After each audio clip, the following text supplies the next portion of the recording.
Hello everyone, i80-386SX is back, and I hope this video turns into a vintage computer repair video. Recently I did a video. I took this Citizen W1D drive out of a Sony external floppy, and I did it as a bar bed. It was a $25 drive, free shipping. I couldn't go wrong, so I gave it a chance. So far so good. Now comes the other half of this. We need to replace the drive itself and see if it actually works. So first thing is first, you disconnect all power sources from the machine, even if this is a paperweight. Rules are rules, safety first. There's not too many of these left in the world, so you want to take every precaution possible. There are 6 screws in the LTE Elite to get to that floppy. There are going to be 5 long ones and 1 short one. The short one is behind here where my finger was pointing.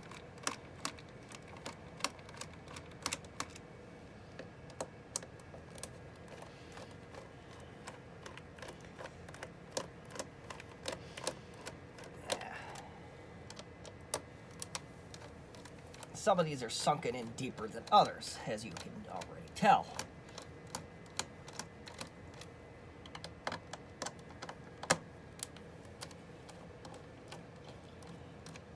And while I'm doing this, I am going to let you know I'm not going to change any of the face plates or anything on the diskette drive. I don't care that it's discolored. I care about functionality. If I get bored one day, I will perhaps go ahead and pursue changing all that out, but at this time it is not a concern of mine. It's not a priority. Functionality is king right now. You know, as Gordon Ramsay said, taste is king. We can work on presentation later. I don't think he said that, but you get my drift. Okay, so now we got the cover off. There are going to be 2 more screws holding the keyboard in place. Get them out of there. These are going to be shorter. And T8 Torx bit is the screwdriver of choice here.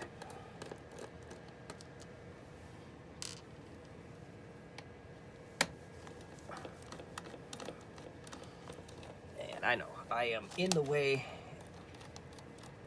but I think if you can find my videos, you can operate a screwdriver on your own. So, keyboard, lift that carefully. I think there's tabs that this has to fall in place with. There we go.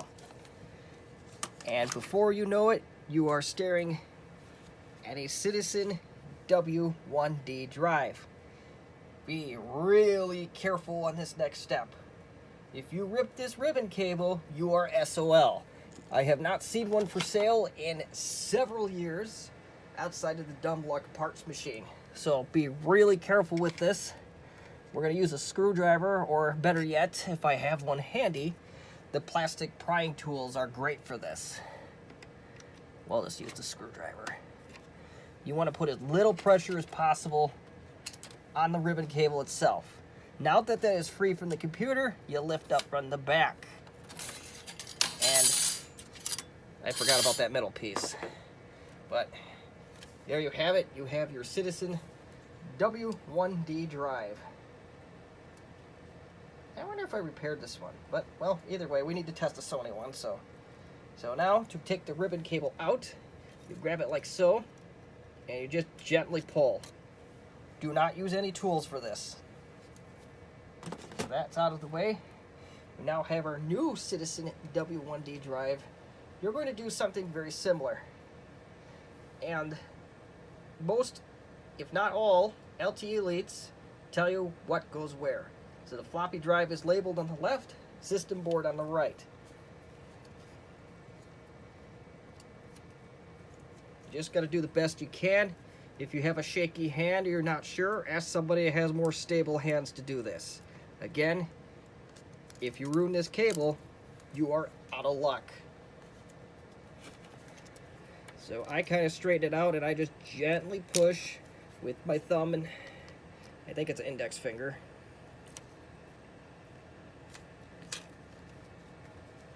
I'm going to take it off camera to push this in. And when you have something like this, when you can't really see the metal, you see a little bit of it, just keep going until it stops. Don't force it in any further. Now we get to do the same on the other side, but we can slide this diskette drive in if we have to. It might be easier if you do try to gain an advantage with room. Be very careful. I have ripped the cable doing this. But now you want to put it on the motherboard side. And if the keyboard keeps sliding in your way, you may remove that. I'm going to do pretty much the same on the motherboard side. And the keyboard is darn close to being removed.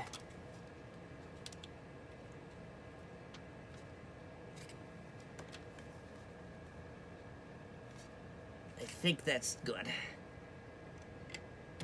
You should not have to force this in. At least the ribbon cable should not have to be forced in.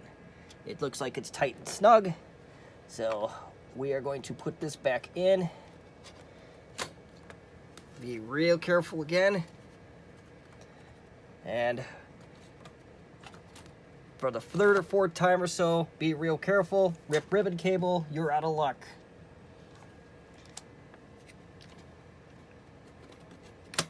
Boom. Everything looks like it's in order. I don't think anything slid out.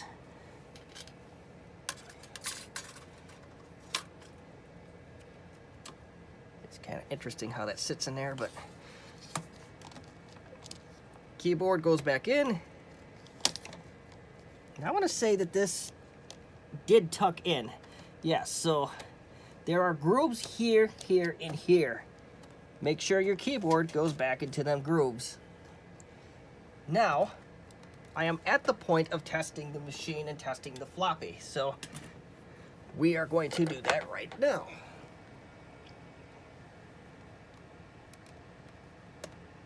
And I apologize for the glare. I am not a camera person by any stretch of the imagination, nor is probably anybody going to accuse me of being a good camera person, so heads up on that.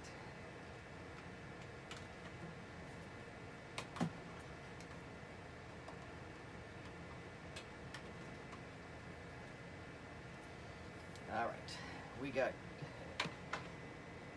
it's the most wonderful glare of the year here. All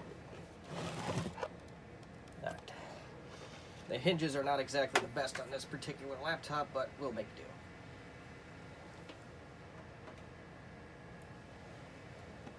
All right, so we plug in the computer. And we find ourselves a disk.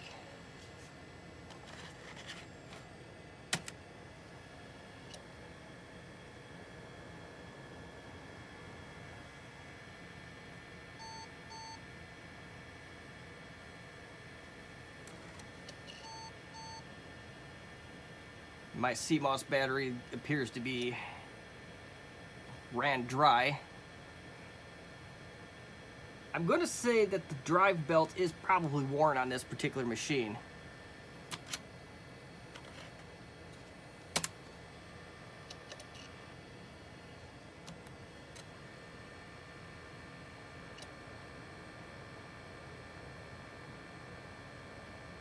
Yeah, it's just trying to read it right now, and I think, yeah, the belt is weak on this particular drive, so we will have to tear this disk drive apart.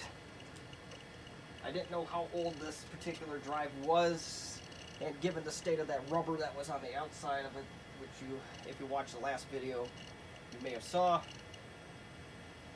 it does not surprise me that the belt is not in perfect shape. So I am going to replace that belt, and then we'll see if we yield better results. So with the magic of video editing, we will do that right in a few seconds.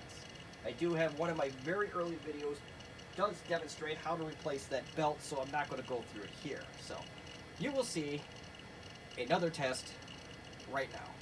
Alright, we now have our new belt. The disk drive went back together without incident from what I can tell. Time will tell if that actually is the case.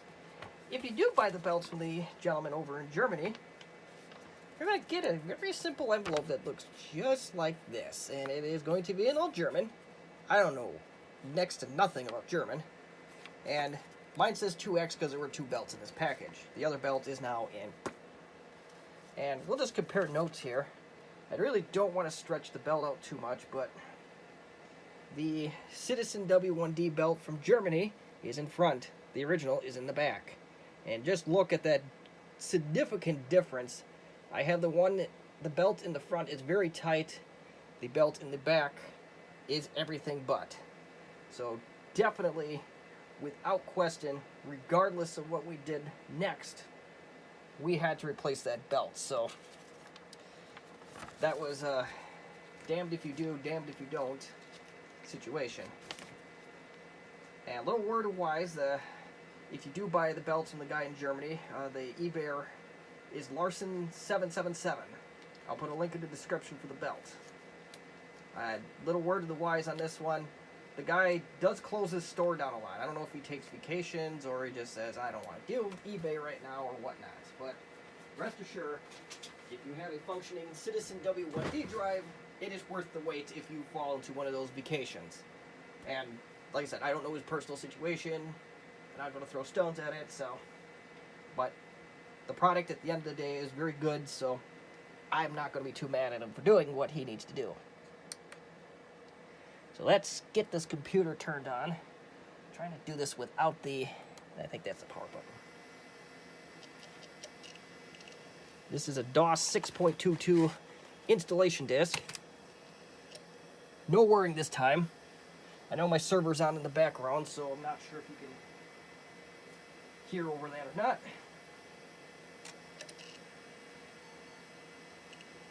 Let's see, let me turn that light on.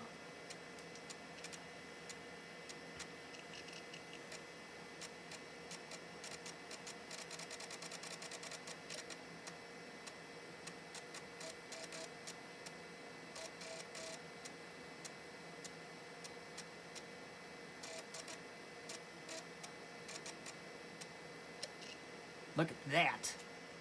We'll take the disk out of the drive. Oh, let's do a Control-Alt-Delete. That was a little too quick on that.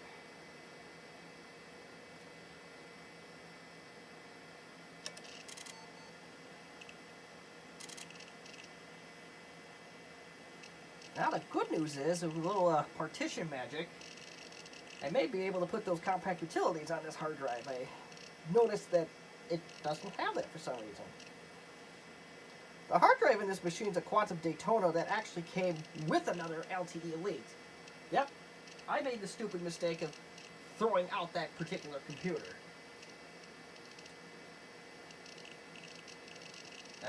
That's what I get for blindly listening to something that probably didn't have my best interests in mind. But we're not going to go there today.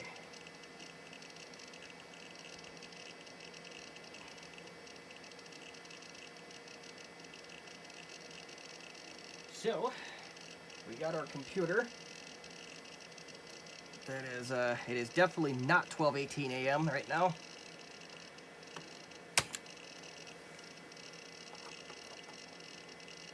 First thing is first. I know you don't need to see me do it, but congratulations, you're going to see me do this.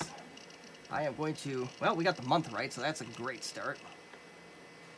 No, I can't just type in the date. And we went 8 years too far, so it is January 14th, 2022. Right now, the current time is 9:07 p.m. There we go. It's about right, so that's good enough for jazz. So let's try. Oh, as like I said, the hinges are not anywhere near great on this machine. So, yeah, I actually labeled what the drive actually, the model is. It's or abbreviated version of it.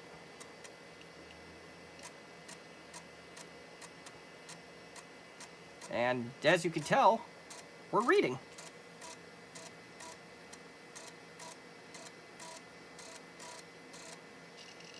And now, the other question, and just as important, find a disc and ask the other $1 million question, can it write? I gotta go find some discs to try this with. There.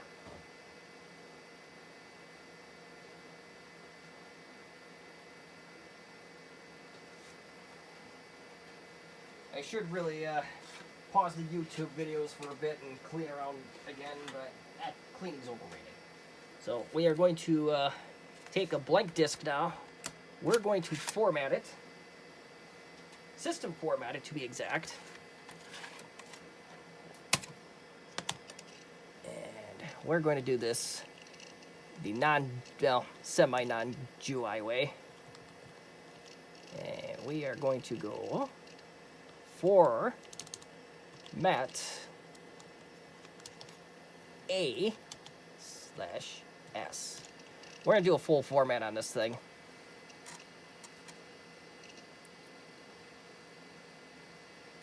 I still get a reflection from the other light in this room. Gummit. Well, for the time being, I'll stand behind it.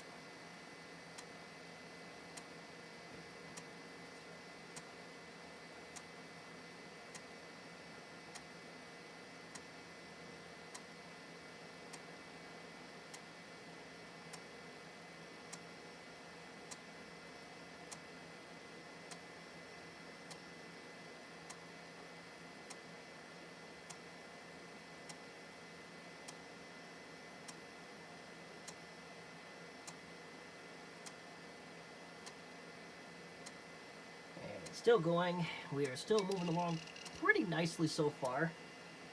50%. Don't worry about the hard drive being a little bit noisy and foolish here. That's just the way this drive has always been since the day I've had it, and it hasn't failed yet, so I think we're still in the clear.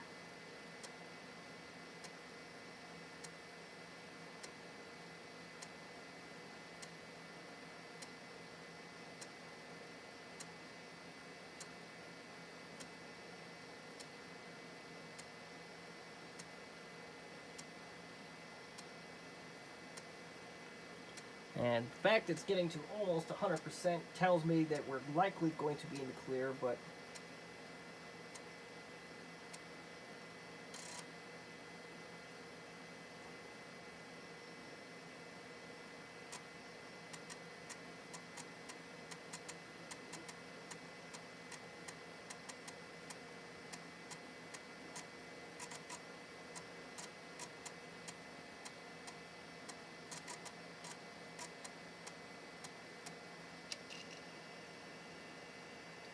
alright, so he's asking us to put a name in. I don't care. We're going to have the disc with no name. We're going to be like that football team in Washington as of right now. The team with no name. But unlike the football team in Washington, this computer is a functioning unit. See what I did there? So, test number 1. And perhaps I'm beating a horse a little bit to death here, but we're going to test it out anyway. First thing is first, we're going to see if we can actually boot from the floppy on the machine that we made it on.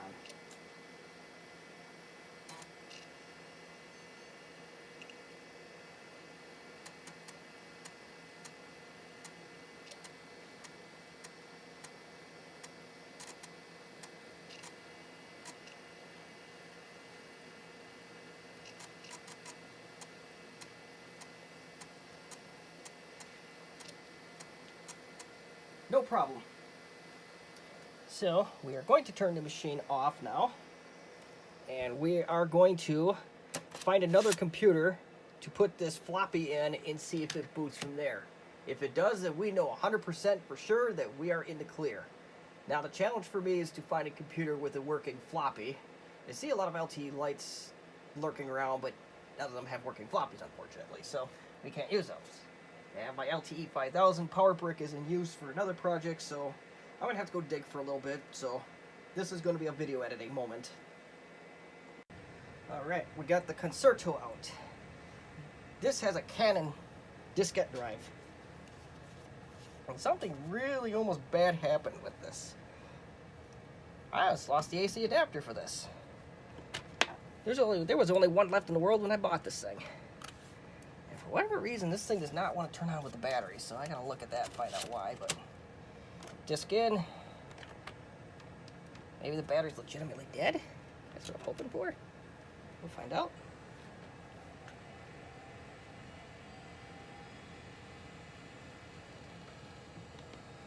Rest assure you, it is booting.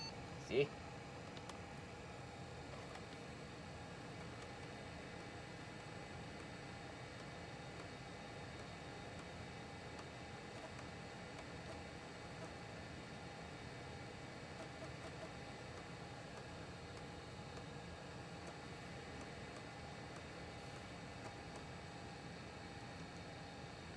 Yeah, it thinks that battery is really dead. Okay.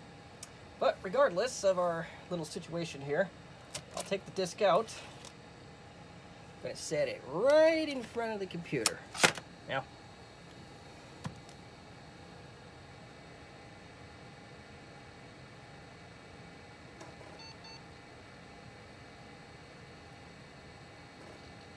and as you can tell, not Windows 95 boot up disk now.